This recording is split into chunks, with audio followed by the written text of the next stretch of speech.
Check out this old space heater, aka a death trap.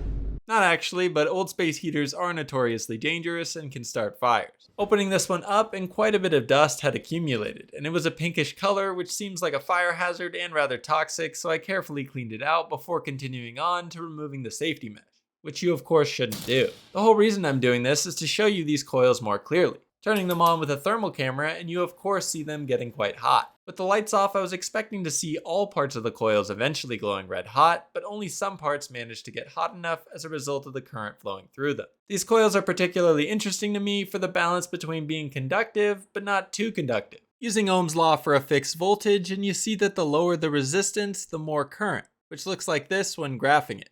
Likewise, looking at power, you see that the lower the resistance, the more power is drawn. And here it is plotted again. Looking at both these graphs, and you might get the impression you want the lowest possible resistance to generate the most power and therefore heat. However, a real power supply can't provide infinite current, and the device certainly couldn't handle that anyways. Realistically, the maximum safe current draw might be around 12 amps, which caps the amount of power you can safely draw without overloading the circuit. That's why these coils are often made of a special nickel-chromium alloy called nichrome, which has a resistance about 100 times greater than copper, but still conducts a useful amount of power. And no, to answer your question, I wasn't able to toast a marshmallow with this heater before the device automatically shut off.